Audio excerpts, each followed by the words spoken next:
බෙහෙතුත් නෙමෙයි ඉංග්‍රීසි බෙහෙතුත් නෙමෙයි හෝමියෝපති ක්‍රමය බය නැතුව ගන්න කිව්වා මේ බෙහෙත් ඩෝස් එකක් දෙන්න කිව්වා ඒක ඒ විදිහට කරන්නයි කිව්වා වැඩේ සාර්ථකවා මේ දැනට මේ ඒ කියන්නේ අනිත් බෙහෙත් එක්ක බලනකොට හෝමියෝපති ක්‍රමය තමයි ඉදිරියෙන්ම තියෙන්නේ කිව්වා. ඔළුව අත තියලා දూరుවල තමයි ජොබ් එකට මෙහාව යවන්නේ. ඊපස්සේ කිව්වා මේ හැබැයි ටිකක් අමාරු වෙනවා කිව්වා. ලේවම යනකොට මං කිව්වා ඊට පස්සේ දැන් එක එක ඒවා මෙයාගේ ඔළුවටත් වැටලා තිබ්බා. ඒ පැත්තෙන්. ඊට පස්සේ දැන් මෙයා කැමති වුණේ නැහැ. දවස් 3 වෙනකොට කොහොමත් මං මුල් දවස් වෙනකොට කොහොඳටම මට කන්න පුළුවන්. ඔව් බඩගින්නක් තිබ්බා. අන්තිමේදී එහෙමම ඔටෝමැටික් මට පොඩක් කෑමට මං ඊට පස්සේ කැමැත්තක් වුණා. ඒ කියන්නේ අර අතෑරන ඔළුවේ. ඊට පස්සේ කෑම තමයි ගොමනක් ගෙදර ඉන්නකොටම කෑම එකම තමයි කෑමත් එක්ක ඊට පස්සේ ඉතින් ඒක එහෙම මග ඇරුණා. බොන එකකට මොකද උනේ? බොන එක එහෙම එපා වුණා. ඒ කියන්නේ ඒක හිතෙන්නේම නැහැ.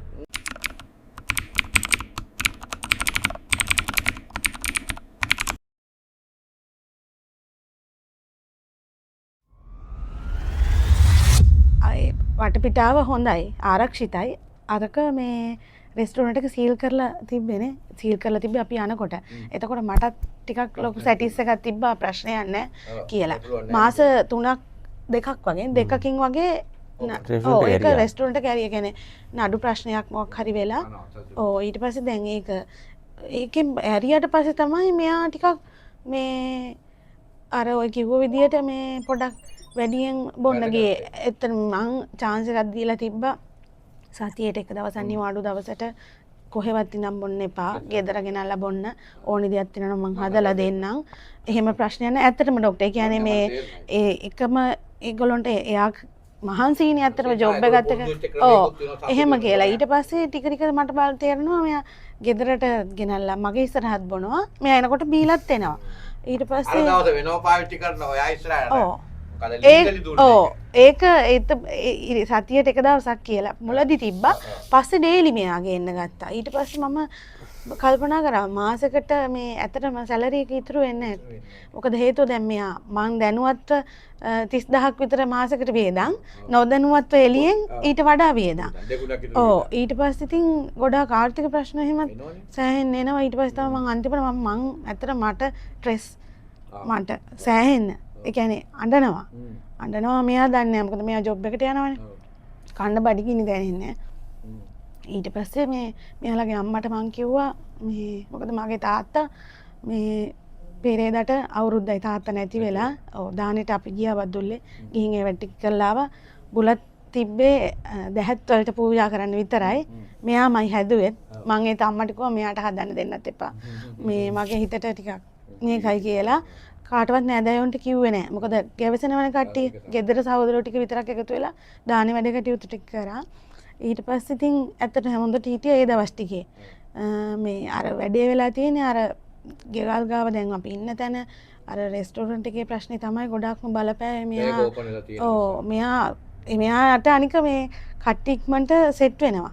ඒ කියන්නේ මෙයා ෆ්‍රෙන්ඩ්ලි. ඔව් ගොඩක් ෆ්‍රෙන්ඩ්ලි. දැන් අපි සාමාන්‍යයෙන් කෙනෙක්ව දැකලා එකපාර එයාට මේ වෙන්නේ නෑනේ දැන් මෙයා එහෙම නෙවෙයි මෙයා ඕන කෙනෙක් දැන් හොරණ ගම වුණාට බදුල්ලෙත් මට වඩා පිරිසක් මෙයා අඳුරනවා මේ දැන් ඇඹිලි පිටියත් මෙයාගේ ගම වෙලා හැමෝම ඉක්මනින් යාළු වෙනවා ඔව් ඒක හේතුව තමයි එයා කාටවත් නැහැ බෑ කියන්නේ කැමති නෑ හරි අපි කතා කරමු ප්‍රශ්න අර කිව්වා වගේ අර ප්‍රෙෂර් එක ගැන උනක මෙයාගේ අර දැන් බීමත් කමත් එක්ක ආර්ථික ප්‍රශ්නයි ඒ ඇතුළු පීඩනය සහ ඒ ගත කරපු කාලය ගැන පොඩ්ඩක් මතක් කරුවොත්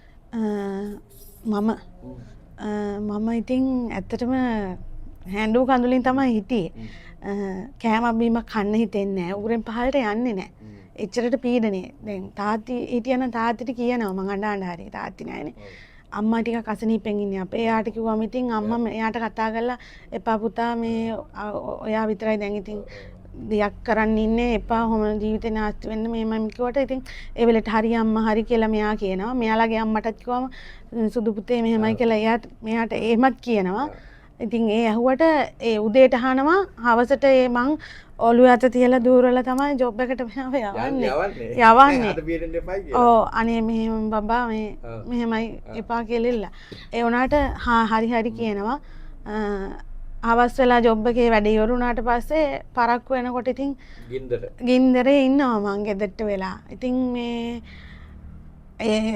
ඉඳලා ඉතින් කොහොම හරි අන්තිමට මෙයාලගේ අම්මා කිව්වා මේ ෆේස්බුක් එකේ ඔන්ලයින් ඔය ඕඩර් කරලා එක එක ඒවා තියෙනවා. බාම් වර්ග ඔව් ක්‍රීම් බාම් වර්ග තියෙනවා. සිරප් එකක් තිබ්බ එකක. ඊට පස්සේ අම්මා කිව්වා ඕන එකක් වෙන්න පුතේ ගෙනල්ලා දෙන්නේ කිව්වා. මං කිව්වා අම්මේ මේකෙන් බීලා මැරුණොත් ඒක එයා විහිං කරගන්න දේ. අරක මං ගෙනල්ලා දුන්නොත් මිනි මැරුමක් වෙනවා. මෙයාවත් දන්නේ නැහැ මෙයාගේ අම්මා මට කියපුවා. මං කිව්වා අම්මා එහෙනම් මොන හරි දෙයක් හොයලා ඉවර වෙලා අම්මා මෙයාට යොමු කරන්න කියන්න. ඊට පස්සේ මං ඒ දේ මෙයාට කරවන්නම් කියලා. ඊට පස්සේ මං ඔහොම රෑටත් මගේ ෆේස්බුක් එකේ මම ෆෝන් එකේ ඩිස්ප්ලේ ගිහින් තියෙනවා. නමුත් ඒ කියන්නේ බ්ලැක් ඇන්ඩ් වයිට් පේන්නේ. මං ඒත් හොයනවා. උදේ ඉඳන් රෑ වෙනකන් හොයන එක තමයි මම කරන්නේ. විසඳුමක් හොයන්නේ. මට ඕනේ උනේ ડોක්ටර් කෙනෙක්ව විතරයි. විද්‍යාත්මක ක්‍රමවේදයක්. ඔව් ඒ කියන්නේ හරියටම දැන් ඩිරෙක්ට් ડોක්ටර් කෙනෙක් ගාවට ගිහිල්ලා ට්‍රීට්මන්ට් කරනවා නම් විශ්වාසයිනේ. ඒ කියන්නේ දැන් ඔන්ලයින් ගේනවක අපි දන්නේ නැහැ මොනවද තියෙන්නේ කියලා ડોක්ටර්. ඇත්තටම ඔව් ඊට පස්සේ එහෙත් ඇමිලිපිටියේ ડોක්ටර් කෙනෙක් ඉන්නවා කියලා තිබ්බා. ඊට පස්සේ මෙයා දන්න ඒ අයියා කෙනෙක් වුණා නංගි මේ ඕගොල්ලෝ දැන් මෙයාට කිව්වට අහන්නේ නැහැ කිව්වා. අපිත් මේ මිනිස්සුන්ට උදේ ඉඳන් රැ වෙනකන් කියනවා අහන්නේ නැහැ නංගි බෙහෙත් ටිකක් අරන් දෙන්නකෝ. ඊට පස්සේ මේ ડોක්ටර් කෙනෙක් ඉන්නවා කිව්වා මේ දන්න මේ හැබැයි ඉංග්‍රීසි බෙහෙත් කිව්වා.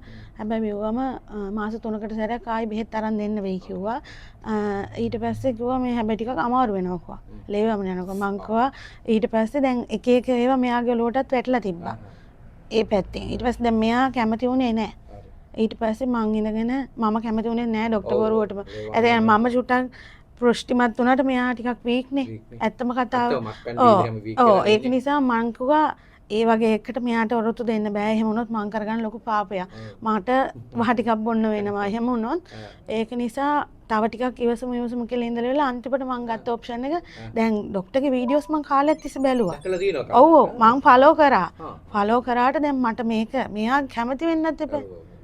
දැන් බලේ හොරෙන් කරන්න බෑනේ. කියන්නේ මෙයා කැමතිෙන් කරන්න ඕන. මං කියලා තිබ්බෙත්. එදා මම මෙයාගේ අම්මත් ඉස්සලාම අරන් ආවේ. මොකද අම්මා ඉන්නවනේ ජීවිතුන් අතර. දැන් මං වයිෆ් වුණාට දරුවගේ අයිතිය තියෙනවනේ. කවුරුත් කියලා නෙමෙයි ડોක්ටර් මං කිව්වා මෙයාට විශ්වාසයක් නැහැ. මෙයා කිව්වා යන් ගිහින් බලමුකෝ ඉස්සලා බලලයිමු කියලා කිව්වේ. බලලයිමු කියලා කිව්වේ. ඊට පස්සේ මේ අම්මට මං කිව්වා අම්මේ අම්මා හොරණනේ ඉන්නේ. අම්මා එන්න මෙහාට පිළියන්දලට බස් ස්ටෑන්ඩ් එකට ආවම අපි මේ යන් කියලා. ඊට පස්සේ දැන් අර මෙහෙ මිස් කෙනෙක්ට කෝල් කරලා පාර ආගත්තා. ඊට පස්සේ ඉතින් ආවට පස්සේ මට කතා කරලා එදා එක දවසක මම බාධාවක් කෙරුවා. එක දවසක රෑ දුකින් වේදනාවෙන් හෙව්වකෝ මේකට විසඳුම. එතකොටද අපිව හම්බුනේ ඊට කලින් දැනගෙන හිටියා. නෑ. ඊට කලින් දැනගෙන කියන්නේ ලොකු විස්තරයක් දන්නේ නෑ. ડોක්ටර්ව දැක්කා ෆේස්බුක් එකේ මේවා තියෙනවා. අර ડોක්ටර්ගේ එක වීඩියෝ ක්ලිප් එකක් බැලුවට පස්සේ මට නිතරම මම ෆලෝ කරා ඒක. ඒ කියන්නේ ડોක්ටර් කෙනෙක්නේ. ඒ කියන්නේ ડોක්ටර්ගේ දාලා තිබ්බා කැලණිය කැම්පස් එකේ ඒ විස්තරය දාලා තිබ්බා. ඊට පස්සේ මම ඇහුවා ඇත්තටම ට්‍රීට්මන්ට් කරන්නේ කැලණියේද කියලා. ඒ කතා කර මිස්ගේ. ඔව් ඊට පස්සේ කිව්වා නෑ ડોක්ටර්ගේ මේ ස්ටඩි කරලා තියෙන කැම්පස් එකේ කැලණිය මෙහෙම කියලා. ඊට පස්සේ මම මෙයාට කිව්වා අම්මටත් කිව්වා මෙහෙම ડોක්ටර් කෙනෙක් ඉන්නවා. අපි යම් මෙහෙමයි කියලා වෙලා තමයි ප්ලෑන් කරගෙන ආවේ. ඊට පස්සේ මේ කොහොම හරි දැන් අර මගේ මනස ඇත්තටම දැන් අර ඒ තිබ්බ ප්‍රශ්න ඉවරයි. දැන් ඇත්තටම මගේ මනස දැන් තියෙන මටත් බෙහෙත් ටිකක් ගන්න ඕනි කියන මට්ටමට මං එනවා මේ සම්බන්ධව නෙමෙයි. අර මං කාලයක් තිස්සේ එකෙන් පීඩාවක් වින්දානේ. මට දැන් මෙයාව එළියට රිලීස් කරනකොට මට බයයි මෙයා ආයි ඒකට එඩිට් වෙයිද කියන එක. අපි ඊට කලින් දැන් ප්‍රතිකාර කළා කියන එක තාම වීඩියෝ කියවුනේ නැහැ. ඔව්. ඒතකොට දැන් ප්‍රතිකාර කරන්න මෙහෙ එනවනේ. ඊට පස්සේ විස්තරිතව එකම කියන්න. ඊට පස්සේ ඉතින් මුල් දවස් දෙකේ පළවෙනි දවසේ නම් ඇත්තටම කිසි ප්‍රශ්නයක් නැහැ කෑවා. හොඳටම කෑවා. මම මේ බෙහෙත් ගේන්න කලින් මෙයාට කන්න ඕන ඒවා පළතුරු රට ඉඳි මුද්දරස් බලන් ඒවා ස්ටෑන්ඩ් බයි ගෙනල්ලා තිබ්බේ ડોක්ටර්. ඒ කියන්නේ මේ මං සාමාන්‍යයෙන් හිතුවා ඉතින් ඒ වගේ කෑම දුන්නොත් ඒ කියන්නේ මෙයාට දැන් බුලත් විටට අමතරව කන්න දෙයක් නේ ඕනි මොන හරි තල කැරලි ඒ හැම දෙයක්ම මං ගෙනල්ලා තිබ්බේ. ඊට පස්සේ දැන් බෙහෙත් ටික කරගෙන යනකොට මෙයා කෑවා. දෙවනි දවසේ වගේ යනකොට වේල් 4ක් විතර කෑවා. මම ෆුල් ටයිම් කුස්සියේ ડોක්ටර්. අපි දෙන්න විතරයි ප්‍රශ්නයක් නැහැ. ඉඳලා ඉතින් කන්න කැමති විදියට දැන් තක්කාලි හැම දෙන්න එපා කොහොම ගොරකා දාලා ඒ විදිහට මටත් ඉතින් ප්‍රශ්නයක් නැහැ. මෙයාට හොඳ වෙනවා නම් මට ඉතින් ප්‍රශ්නයක් නැහැ නේ. ඉතින් ඒ විදිහට හොඳට බෙහෙත් ටික කරා. ඊට පස්සේ දෙවනි දවසේ මේ මට ඇහුණා මේ පුවක් ගෙඩියක් කපන සද්දයක්. මං සේරම අස් කරා. කොහෙන් හොයාගන්නද කියලා මට හිතා ගන්න බෑ. ඊට පස්සේ මං ගියා මං ටක් ගාලා ගියා කුස්සියට. ගිහලා ඊට පස්සේ මං බලන මං ආව අනේ බබා මට චුට්ටක් දෙන්නේ කිව්වා. ඊට පස්සේ මං පුවක් ගෙඩිය අතට උදුරලා අරගත්තා. අරගෙන ඉල මං එහෙම විසික් කරා. විසික් කරේ පාරේ එහා පැත්තේ ගෙට්ටුව වැදුනේ. ඊට පස්සේ එදායින් පස්සේ ආ ඉල්ලුවේ නෑ. තුන්වෙනි දවසේ වෙනකොට එහෙම මොකුත් නෑ. ඊට පස්සේ ඒ දවස් ටිකේ හිටියා. ඊට පස්සේ චොයින් ගම් නේ.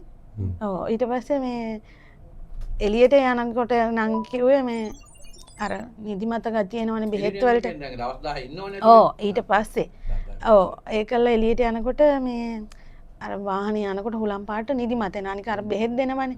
එතකොට මේ හැබැයි බෙහෙත් වල නිදිමත එන්නේ නැහැ. මෙයා කියනවා නිදිමත එනවා කියලා. නැත්නම් මිනිස්සුන්ට නිදිමත එනවා. ඕ හොඳ ඔන්න දැන් අහන්න. ඊට පස්සේ චොයින්ගම් දුන්නා හපන්න. එතකොට ටිකක් වෙලා තියෙනවා ඉස්ලාම මුල් ටිකේ මම ડોක්ටර් නෙල්ලි ගෙනල්ලා දුන්නා. මට ඒකට කිව්වා මේ මම ප්‍රෙග්නන්ට්ද කියලා. ඔන්න නෙල්ලි මං කිව්වා ප්‍රෙග්නන්ට් අම්මාලා විතර නෙවෙයි නෙල්ලි කන්නේ නෙල්ලි කන්නේ බෙහෙත. ඕක කටේ තියන් හප ඉන්නේ. එතකොට ඕක හරියනවා කියලා. මුල් ටිකේ නෙල්ලිත් දුන්නා ડોක්ටර් මං ගෙදර ඉඳි ඉතින් කන්න. සුවේ ගැන කිව්වොත් අරක්කොල් බොන්න තිබුණු සුවේ දවස් 10 යනකොට අපි තව ටිකක් යනවා වගේ අහන්න. අරක්කොල් තිබුණු උමනා මොකද උනේ? නෑ එහෙම යන්න උමනාවක් තිබ්බේ නෑ. අර පුවක් වලට කන එක තමයි පොඩ්ඩක් උමනාව තිබ්බේ. නෝන ගොඩක් විස්තර කිව්වා. අර පරණ අතීතේ ඕනේ නෑ කියලා මම නෝන කිව්වනේ. අපි මේ ප්‍රතිකාරයෙන් ලැබුණු සුවේ ගැන පොඩ්ඩක් ඔයා කොච්චර බිව්ව කෙනෙක්ද අවුරුදු කීයක් බිව්ව කෙනෙක්ද? මම සාමාන්‍යස අවුරුදු 19න් මගේ බොන්න ගන්න. ඒ කියන්නේ දැන් 34. 34. ඔව් 34 කොනවා 15. 15ක්. 15 කියලා බොනවා අවසාන කාලේ වෙනකොට අවසාන කාලේ වෙනකොට කොහමත් මං උදේ 9ට වගේත් එහෙම බොන්න සමහර කාල වලට එහෙමත් බිව්වා. එහෙමත් මම දැන් දවසම බොනවා. දවසම එහෙම. බෝතලේ සාමාන්‍ය බෝතලෙට අන්තිම දවස්ටේ බෝතලෙට හැපෙනවා. ඒකත් එක්ක කොහොමද ප්‍රතිකාරයට එනවනේ. ප්‍රතිකාර කාලේ දවස් 10ක් අපි කොහොම නිවසට ඉන්න කියලා කොහොමද අරක් වල තියෙන බොන්න තියෙන උමනාව තමන්ගෙන් ගිලිහෙලා නිදහස් වෙනවා කියන එක තමට ඒ තියෙන ආශාව දැන් සම්පූර්ණ නිදහස් වෙනවා කියලා දැනෙන දවස් කීයක් විතර ගියාද ඒ පොඩ්ඩක් අත්දැකීම කිව්ව. කියන්නේ ડોක්ටර් මම බොනකොට එහෙම බිව්වා මම සාමාන්‍ය එහෙම කෑවෙත් නෑ. කන්නත් බැරුණා එහෙම වුණා. මේ තුවාල ඒ වගේ තිබ්බම ගෑස්ට්‍රික් වගේ අර දැවිලා තිබ්බා. ඒ හින්දා දැන් දවස් 10 ඉන්නකොට කොහමත් ડોක්ටර්ත් කොහොනේ මේකට කාන්න එහෙම කෑමක් වෙනම දවස් 3 වෙනකොට කොහොමත් මං මුල් දවස් වෙනකොට හොඳටම මට කන්න පුළුවන්. ඔව් බඩගින්නක් තිබ්බා. අන්තිමට එහෙමම ඔටෝමැටික් මට කොහොමද කෑමට මං ඊට පස්සේ කැමැත්තක් වුණා. ඒ කියන්නේ අර කාතෑරන ඔළුවේ. ඊට පස්සේ කෑම තමයි කොහොමද ගෙදර ඉන්නකොටම කෑම එකම තමයි කෑමත් එක්ක ඊට පස්සේ ඉතින් ඒක එහෙම මග ඇරුණා. බොන එකකට මොකද උනේ? බොන එක එහෙම එපා වුණා. ඒ කියන්නේ ඒක හිතෙන්නේම නෑ. ඊට පස්සේ කෑම තමයි ගොඩක්ම බඩගින්නත් එක්ක බොන්න හිතෙන්නේම නෑ. අදට සති දෙකක් විතර වෙන්නේ මම. ඔව්. ඉතින් මොකද හිතෙන්නේ සති දෙකකින් අච්චර අබ්බැහි වෙච්ච කෙනෙක් නෝනට අච්චර පීඩාවක් ප්‍රෙෂර් එකක් තිබුණෝනේ කිව්වාගේ කතාව. ඒකත් එක්ක අද ඉන්න තැනත් එක්ක මොකද හිතෙන්නේ? නෑ ඇත්තටම අද දැන් ගොඩක් සතුටුයි. ඉතින් ඒ කියන්නේ ජොබ් එකක් කරගෙන පවුල් ජීවිතෙත් රැකගෙන එහෙම යනකොට නැත්නම් ගොඩාක්ම ගියානම් බීම ඒ තරම් අබ්බැහිලා තිබ්බා. ඒක දැන් අද ඉතින් ගොඩක් සතුටුයි. ඉතින් කෑමත් එක්කම හොමත් එක්කම කන්න පුළුවන්. නෝනා නිදහස් වෙලා එයාගේ පීඩනයට ගොඩක් දේවල් කතා කළා. ඉතින් මොකද මේ බින්දක් වශයෙන් සුවේ ලැබලා දාතු මහත්යව ගලවගත්ත කෙනෙක් වශයෙන් අපි මේ වීඩියෝ ගන්න අනිත් අය දැනුවත් කරන්නනේ. තාම දැනුවත් කරලා නැති අය ඉන්නවා. ඒගොල්ලෝ කොයි විදිහට මේකට සූදානම් වෙනවා කතාවෙන් ගොඩක් දේවල් කෝ අතහරින්න නැතුව මේකට සූදානම් වුණ හැටි. ඔය වගේ දේ දවස් 10 මේවා බලාගත්ත හැටි. ඒකත් එක්ක මේක බලන කෙනෙකුට දෙන්න පණිවිඩයක් තියෙනවා නම් කියන්නේ. මට කියන්න තියෙන්නේ ඇත්තටම අරක්කු බුලත් විට විතරක් නෙමෙයි අනිත් හැම මත්ද්‍රව්‍යයක් එක හා සමානයි. නම් වලින් විතරයි මං හිතන්නේ ඒක වෙනසක් තියෙන්නේ. මොකද ඇබ්බැහි වීමක් කියන එක කොයි එකත් එකයි. පීඩනෙත් ඒ වගේමයි. මොකද දැන් සමහරව හිතනවා අයිස් කුඩු මේ මද්ද්‍රව්‍ය විතරයි බිව්වම මිනිස්සුන්ට පීඩනය කියලා නෑ. ඇත්තටම බුලත් විටක් කන එක උනත් අසාමාන්‍යයි නම් ජීවිතේ ඒකත් මානසිකව ලොකු පීඩනයක් ඇති වෙනවා. පෞල් ජීවිතේට සහ සාමාන්‍ය ඕනම මිනිසෙක්ට මේ මොකද ඒකෙන් වෙන්නේ ජීවිතේට හානියක්. මේ ඒක නිසා ඉතින් කල් යන්නේ නැතුව මේ මං හිතන්නේ ලංකාවෙම ડોක්ටර් විතරයි ඉන්නේ මං හෙව්වා. ලංකාවේ නෙමෙයි ලංකාවේ වෙන්න බෑ නේම නෙමෙයි ලෝකෙම මං හිතන්නේ. මං මගේ නෑදෑ වෙන මේ කෙනෙකුට ඇහුවම ડોක්ටර් ගැන මේ මං ඒකලා කිව්වා. ඊට පස්සේ කිව්වා යන්න බය නැතුව මං කිව්වා මෙහෙමයි සිංහල බෙහෙතුත් නෙමෙයි ඉංග්‍රීසි බෙහෙතුත් නෙමෙයි හෝමියෝපති ක්‍රමය බය නැතුව ගන්නයි කිව්වා. මේ බෙහෙත් ඩෝස් එකක් දෙන්න කිව්වා. ඒක ඒ විදිහට කරන්නයි කිව්වා. වැඩේ සාර්ථකව මේ දැනට මේ ඒ කියන්නේ අනිත් බෙහෙත් එක්ක බලනකොට හෝමියෝ ප්‍රතික්‍රමය තමයි ඉදිරියෙන්ම තියෙන්නේ කිව්වා. මිල මුදල් කොච්චර ගියත් මම නම් කියන්නේ මේ ඇත්තටම මේ මේකෙන් ගලව ගත්තා කියන්නේ අපිට මිල මුදල් හම්බ කරගන්න පුළුවන් ඕන තරම්. මාසෙක බොණ්ඩ යන විදිහත් එක බැලුවම යන මුදල ගණන් කියන්නත් බෑ. ඒකත් එහෙමයි. නැතත් ලෙඩක් වුණාට පස්සේ තියෙන ඉඩ කඩන්වත් දේපලවත් වියදම් කරත් ඒකෙන් ගොඩ ගන්න බෑ. ලෙඩ වුණාන් පස්සේ ස්පිතාලේ යන්න ගත්තාන් පස්සේ තමන්ගේ මුළු ශේෂ්ත්‍ර වියදම් කරලා තායි ජීවිතය ගන්න බෑ. මරණය දක්වා ගමන් කරන බොහෝ වෙලා. මෙතන මං මෙයා කිව්වේ යනවා නම් එක තැනකට මං යන්නේ ආයෙ යන්නේ නැහැ බයයි කිව්වා. මෙයා මුලදීම ඊට පස්සේ මම හිටියා මොකද්ද මං දැන් කරන්න කියලා. මනෝවිද්‍යා ડોක්ටර් කෙනෙක්ට පෙන්නනවාද මෙයාව. ඊට පස්සේ එතන එහෙම ට්‍රීට්මන්ට් එකක් වෙන්නේ නැහනේ.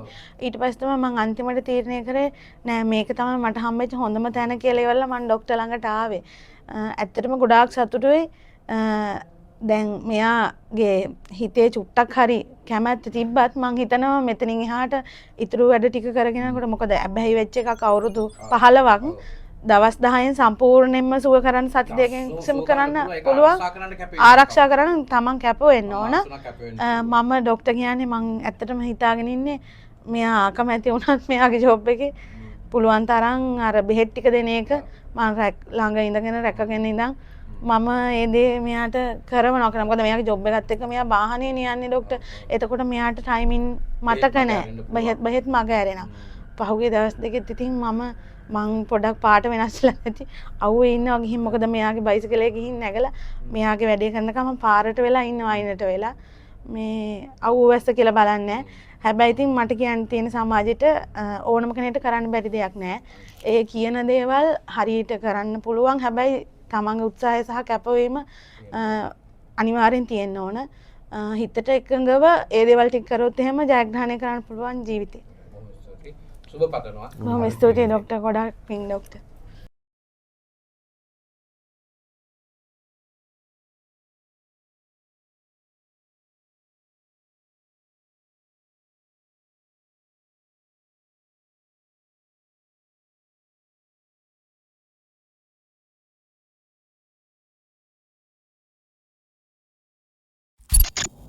Dr. Viraj Pereira.